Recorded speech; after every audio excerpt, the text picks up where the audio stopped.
Hello friends, welcome back. Welcome to कीमोफिलस लॉरिका। Graduation के हमारी जो सीरीज़ हमने स्टार्ट की है थर्ड ईयर के लिए यानी फाइनल ईयर वालों के लिए एंड सिक्स सेमेस्टर वालों के लिए, उसमें ये ऑर्गेनोमेटालिक केमिस्ट्री की हम एक सीरीज़ कर रहे हैं, पूरे चैप्टर पढ़ रहे हैं। तो उसका ये चौथा चैप्टर है, ठीक है, चौथा सॉरी लेक्चर है। चौथे लेक्चर में हमने सीखना है नॉमेनक्लेचर ऑर्गेनोमेटालिक कंपाउंड्स का, लेकिन उसके लिए आपको नॉमेनक्लेचर आना चाहिए कोऑर्डिनेशन कंपाउंड्स का, ठीक है।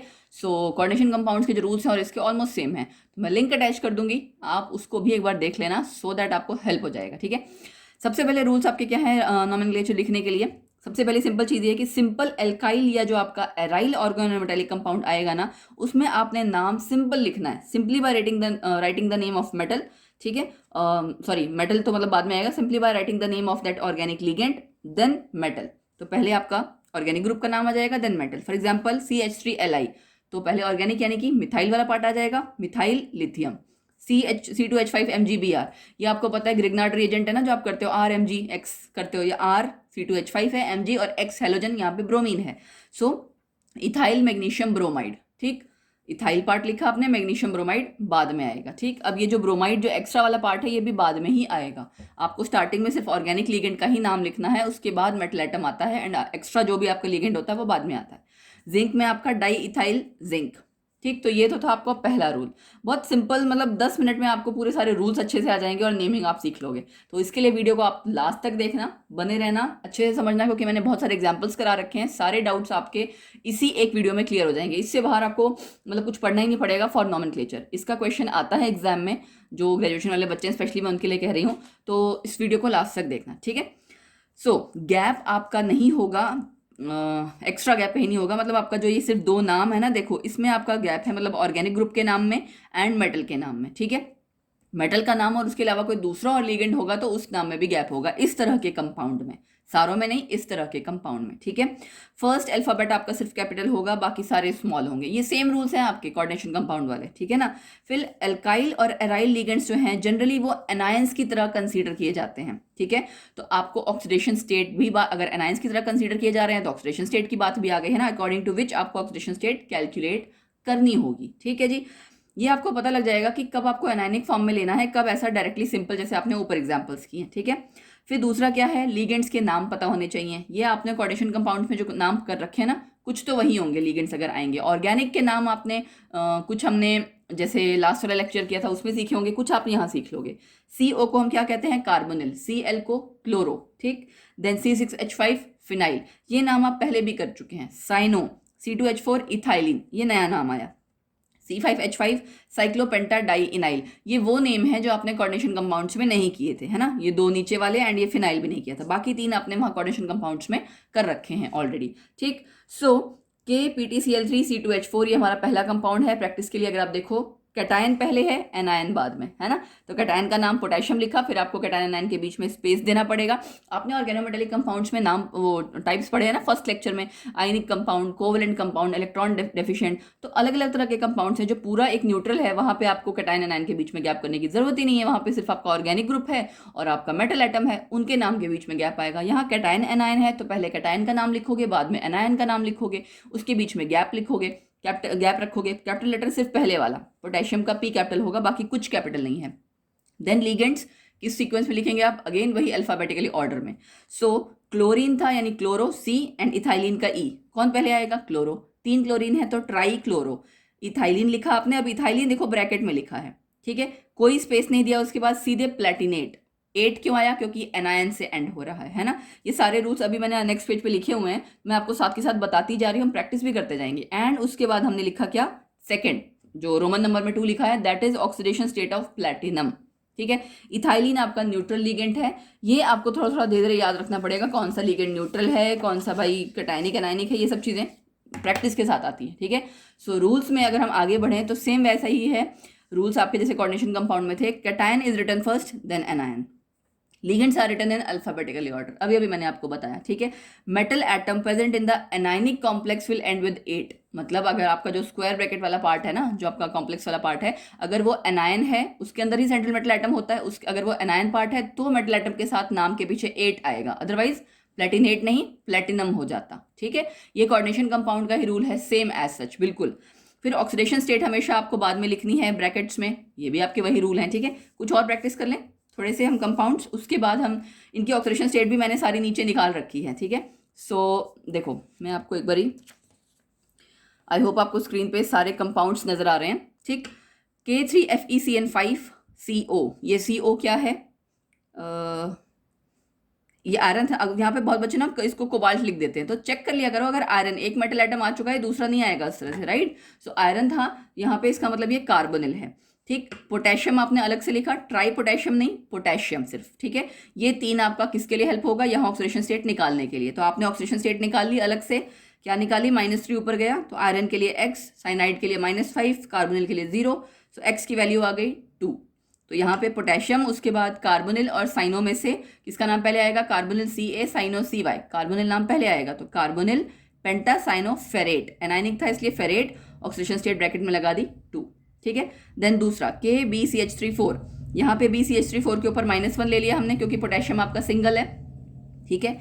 फिर से ऑक्सीडेशन स्टेट आपने कैलकुलेट की। ये मैं थोड़ा जल्दी इसलिए कवर अप करवा रही हूँ सो दैट आप, मैं सजेशन भी आपको यही दूंगी कि आप कंपाउंड्स देखो, एक दो आपने लिखने सीख लिए तो आप वीडियो पॉज कर लो, ठीक है। वीडियो पॉज करो, रफ में पहले ट्राई करो कि आपने ऑक्सीडेशन स्टेट सही निकाली नहीं निकाली, नाम पूरा ट्राई करो, ठीक है। उसके बाद वीडियो को आप दोबारा से प्ले करो, फिर चेक करो कि आपने जो नाम लिखा वो यही नाम है, ऑक्सीडेशन स्टेट यही है या नहीं है, अदरवाइज आपकी प्रैक्टिस नहीं होगी। और वीडियो को पूरा देखने के बाद भी, एक तो लास्ट तक देखो, ठीक है, एंड उसको देखने के बाद भी काफ़ी सारे क्वेश्चंस की प्रैक्टिस करो, फिर जो आपके डाउट्स आते हैं वो आप मुझसे डिस्कस करो, ठीक है। सो पोटेशियम, उसके बाद नाम क्या जाएगा? टेट्रा मिथाइल बोरेट, और कोई लिगेंड तो था नहीं, सिर्फ मिथाइल ही था, तो टेट्रा मिथाइल बोरेट, बोरियम का बोरेट बना दिया, एंड उसकी ऑक्सीडेशन स्टेट, ठीक है। मिथाइल रेडिकल आपका एनायन की तरह है, तो आप यहाँ पे, अब ये तो धीरे धीरे सीखना पड़ेगा, मिथाइल रेडिकल एनायन की तरह है यहाँ पे, ठीक है। सो जैसे हमने स्टार्टिंग में करा था ना कि आपका एल्काइल एराइल एनायंस की तरह वर्क करता है, इस वजह से, ठीक है। इस तरह के कंपाउंड जब आएंगे तो यहाँ पे एनायनिक फॉर्म में है, जब ये आपका कैटायन एनायन वाला कंपाउंड आएगा, वहां पे नहीं था, वहां पे आपका सीधे नाम आया डाईइथाइल जिंक, ठीक है। फिर KSBCl, SB क्या होता है? स्टिल्बियम, यानी कि एंटीमनी है, ये भी पहचानना बहुत जरूरी है, बच्चों को कई बार नाम ही नहीं पता होता, ठीक है। सो यस, SbCl5C6H5, तो पोटेशियम, ठीक है। फिर गैप दिया आपने, पेंटाक्लोरो, क्लोरीन का नाम सबसे पहले आएगा, फिनाइल, इसको ब्रैकेट में लिखा, पी से था ना आपका, सी और पी में सी पहले आ गया, एंटीमोनेट 5, एंटीमनी की हमने यहाँ पे ऑक्सीडेशन स्टेट निकाल ली है।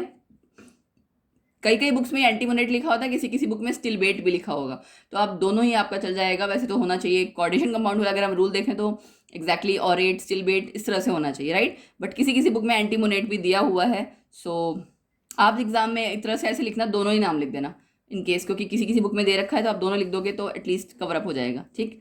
सो ऑक्सीडेशन स्टेट आपने लिख दी, फिनाइल रेडिकल फिर से यहाँ एनायन की तरह है। चौथा कंपाउंड आपका फेरोसिन है ना, लेकिन इसका IUPAC नेम फेरोसिन नहीं है, वो उसका कॉमन नेम है।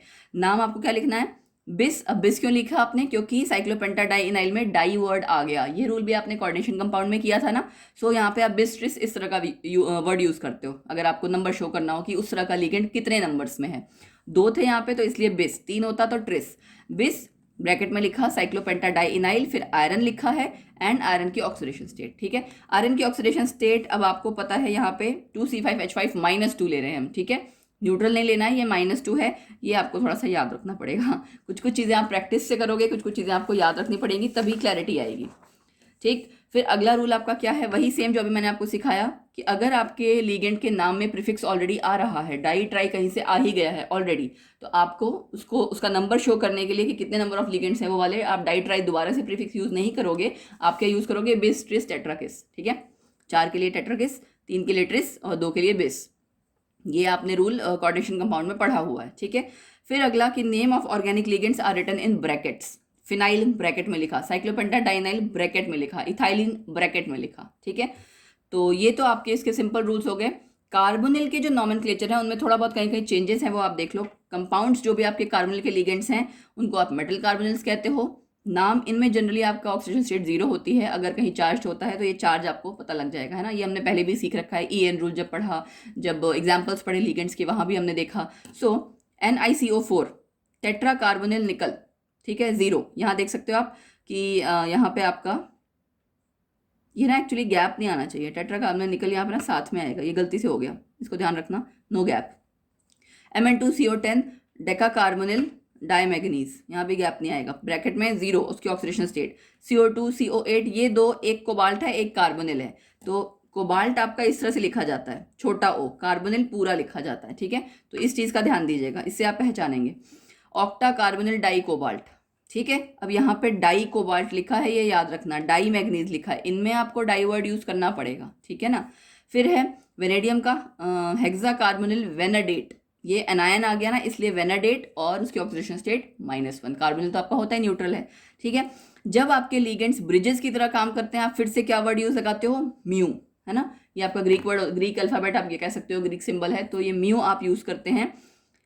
म्यू में आपका ये देख सकते हो 2 कार्बोनिल, ये जो है ना ये आपके ब्रिजिंग वाले हैं, ठीक है। बाकी इधर भी सेम है, इधर भी सेम है, तो आपने यहाँ पे देखो क्या किया, डाई वर्ड यूज किया, क्योंकि 2 आपके ब्रिजिंग लिगेंड्स थे, दोनों ही कार्बोनिल थे, डाई म्यू कार्बोनिल, ठीक है। इसके बाद आपका क्या आ जाएगा, बिस। बिस क्यों, क्योंकि इधर और इधर वाला सेम है। बिस में आपने ब्रैकेट में क्या लिखा, try carbonyl cobalt, try carbonyl cobalt, ये आपका न्यूट्रल कंपाउंड है, इसलिए आपका कोबाल्ट आया, कोबाल्टेट वगैरह नहीं आएगा, ठीक है।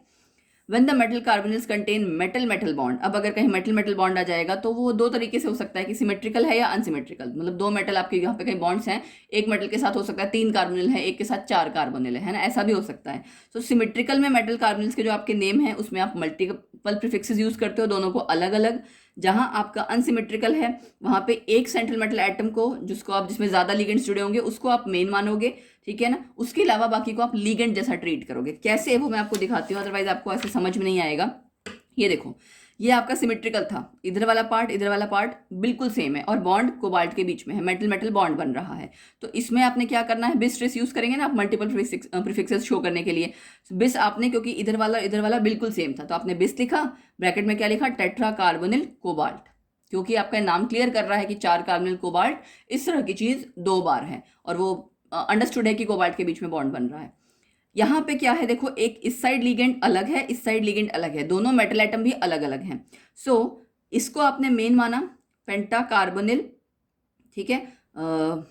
इसको नहीं, सॉरी, कोबाल्ट वाले को मेन माना, क्योंकि इसमें इसको सॉरी मतलब आई मीन रेनियम आपने मेन माना, तो रेनियम आप मेन मेटल मानोगे, बाकी पूरे को आप लिगेंड की तरह ट्रीट करोगे। तो आपके 5 कार्बोनिल थे इसके साथ, और ये वाला पार्ट अटैच है, तो पेंटा कार्बोनिल, और ब्रैकेट में करते हुए इस पूरे को लिगेंड की तरह लिखोगे। लिगेंड की तरह पूरा कैसा आएगा, टेट्रा कार्बोनिल कोबाल्शियो, ठीक है। ये कोबाल्शियो जो TiO है, ये आपका एज अ लिगेंड शो हो रहा है। फिर उसके बाद ब्रैकेट के बाहर रेनियम लिखोगे आप, ठीक है तो पूरा ये न्यूट्रल ही, इसलिए कोई ऑक्सीडेशन स्टेट नहीं आई, लेकिन रेनियम वाले पार्ट को आपने मेन पार्ट माना, बाकी सबको लिगेंड माना है। ये 5 ये भी लिगेंड है, ये जो पूरा पार्ट है कोबाल्ट के साथ कार्बोनिल वाला, ये भी लिगेंड के तौर पे यहाँ पे लिखा गया है, ठीक है, क्लियर हो गया।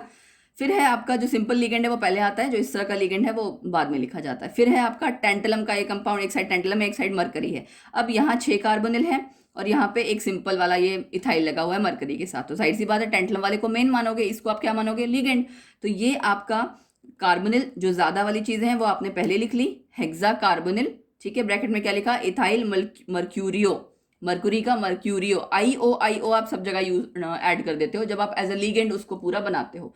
कोबाल्ट का कोबाल्शियो, IO लिख दिया था, मर्क्यूरी का मर्क्यूरियो, ब्रैकेट के बाहर टेंटलम, ठीक है। और तो आप सारा कुछ कवर अप कर चुके थे, तो ये आपको थोड़ा सा आपके लिए नया है, जो बिल्कुल आपने कभी नहीं किया होगा, बट अदरवाइज बाकी सेम ही थे। फिर है आपका naming of sigma and pi bonded ligands. याद है हमने कहा था कि आपका सेम लिगेंड सिग्मा बॉन्डेड होगा तो 1 इलेक्ट्रॉन डोनर है, पाई बॉन्डेड होगा तो दूसरी तरह से इलेक्ट्रॉन डोनर है, राइट। तो यहाँ पे वो चीज़ हो जाएगी। सिग्मा एंड पाई नोटेशन इस्तेमाल की जाती है 1 कार्बन बॉन्डेड या मल्टीपल कार्बन बॉन्डेड को मतलब शो करने के लिए, ठीक है। या पहले ही सीख चुके हो पिछले लेक्चर में, आई थिंक हमने जब किया था, ठीक। पाई एलाइल सिग्मा एलाइल 2 तरह के हो गए, सिग्मा एलाइल 1 इलेक्ट्रॉन डोनर, पाई एलाइल 3 इलेक्ट्रॉन डोनर। ये आपने क्लासिफिकेशन ऑफ लिगेंड्स में भी किया, फिर हमने EAN जब रूल किया आपने तब भी किया, अब आप अगेन कर रहे हो, ठीक है। सो आपको क्वेश्चन आएंगे कैसे, ये देखो इस तरह से आएंगे। तो आपको कभी भी जब इस तरह के ग्रुप्स आएंगे आपको वो ईटा लगाना पड़ेगा, क्योंकि सिग्मा और पाई आपके फॉर्मूले में लगते हैं, लेकिन नाम में आप सिग्मा पाई नहीं लगाते, नाम में आप उसकी हैप्टिसिटी शो करते हो, ईटा वर्ड से शो करते हो, है ना, क्योंकि कितने इलेक्ट्रॉन डोनर है वो आप हैप्टिसिटी से ही पता लगा रहे हो। तो जब आपको नाम लिखना है तो ईटा वाली चीज यूज करनी है, फॉर्मूला लिखना होगा अगर तो सिग्मा और पाई, ठीक है। जैसे फेरोसिन था ना, फेरोसिन का आपने नाम सीख रखा है, ये चीज है ना, यहाँ ब्रैकेट में आप ऑक्सीडेशन स्टेट भी लिखते हो, राइट। तो अगर यहाँ आपने ईटा 5 लिख दिया, 5 इलेक्ट्रॉन डोनर ईटा 5, ये आप मेंशन कर रहे हो क्योंकि यहाँ पे पाई C5H5 है, ठीक है। फिर अगले में क्या है, कोबाल्ट के साथ 3 कार्बोनिल है और एक ये है, तो कार्बोनिल बाद में आएगा, एलाइल पहले। क्यों? क्योंकि एलाइल ए से शुरू हो रहा है। तो ईटा एलाइल, ईटा 3 एलाइल, क्योंकि पाई एलाइल था ना, पाई आपका 3 इलेक्ट्रॉन डोनर, ईटा 3 एलाइल। और इस चीज को जब भी ऑर्गेनिक लिगेंड है ब्रैकेट में लिखा आपने, फिर देन ट्राई कार्बोनिल, फिर बाहर क्या लिख दिया, कोबाल्ट। अगला आपका ये वाला देख सकते हो, 2 आपका साइक्लोपेंटाडाइनाइल थे ना, और 4 कार्बोनिल हैं। तो साइक्लोपेंटाडाइनिल CY, ठीक है, और ये आपका कार्बोनिल। यहाँ पे आपको ये ध्यान देना पड़ेगा कि जो बड़े वाला लिगेंड है उसको पहले कंसीडर कर लिया गया है, ठीक। सो बिस ईटा 5 साइक्लोपेंटाडाइइनाइल, फिर क्या लिखा हमने, tetra carbonyl di iron. Di iron यहाँ लिखना जरूरी है जब आपका इस तरह से मेटल मेटल बॉन्ड बन रहा हो, जहाँ पे आपका ब्रिजिंग एंड ऑल नहीं है। ब्रिजिंग वाले में तो आप सिंपल लिख देते थे क्योंकि आपका दोनों का कॉमन आ जाता था, लेकिन यहाँ पे डाई आयरन लिखना पड़ेगा। जैसे Mn2CO10 में आपने डाई मैग्नीज लिखा, ठीक है, मतलब डेका कार्बोनिल डाई मैग्नीज, तो वहाँ पे भी डाई वर्ड यूज किया था, यहाँ पे भी डाई वर्ड आ जाएगा। फिर अगले में क्या है, अगले में आपका आप देख सकते हो ये W क्या होता है, टंगस्टन। टंगस्टन के साथ ये भी कुछ लगा हुआ है, इधर भी कई तरह का, 3 तरह के लिगेंड्स अलग अलग लगे हुए हैं। तो ये है आपका जी कार्बोनिल, ये है आपका, आई थिंक इसको ना करेक्ट कर लेना, बट इसको आगे कर लेना चाहिए, इसको बाद में कर लेना चाहिए। ये वाला लिगेंड आपका, if I am not wrong, बाद में आना चाहिए और ये पहले आएगा, ठीक है, अल्फाबेटिकली ऑर्डर के अकॉर्डिंग। फिर क्या है यहाँ पे, ट्राई कार्बोनिल CA, साइक्लोपेंटा आपका कहाँ से आ जाएगा, CY, और ये मिथाइल सेलाइल M से, तो इसलिए बाद में आया। सो ट्राई कार्बोनिल ईटा 5, क्योंकि यहाँ पाई था लिखा हुआ था, सिग्मा होता तो आप तब आप ईटा 1 लिखते। ईटा 5 साइक्लोपेंटा डाई इनाइल, दूसरा लिगेंड आ गया। तीसरा क्या है, ट्राई मिथाइल सिलाइल। ये देखो सिलाइल का मतलब क्या है, एल्काइल पार्टी है ना, कार्बन की जगह आप एल्काइल से लिखते थे, तो यहाँ पे सिलिकन से क्या बनाते हो, सिलाइल बना देते हो, ठीक है। तो ये आपने सिर्फ ऑर्गेनिक लिगेंड को ब्रैकेट में लिखा, बाकी को नहीं। बाहर नाम आगे लास्ट में मेटल का आ जाएगा, टंगस्टन, ठीक है। फिर MnCO5, और ये आपका एलाइल पार्ट है। अब देखो यहाँ एलाइल में आपको कहीं सिग्मा पाई कुछ नहीं लिखा हुआ है, जब मेंशन नहीं है तो अंडरस्टूड है कि वो सिग्मा है, और ये सिंगल एक बॉन्ड भी यहाँ दिखाया जा रहा है, इट मीन्स कि सिग्मा बॉन्ड बना रहा है, ठीक है। सो सिग्मा ईटा 1 एलाइल, ठीक है, एलाइल ए पहले आता है ना, और कितने कार्बोनिल है, 5, पेंटा कार्बोनिल, फिर मैग्नीज आ जाएगा, ठीक है। लास्ट कंपाउंड आपका क्या है,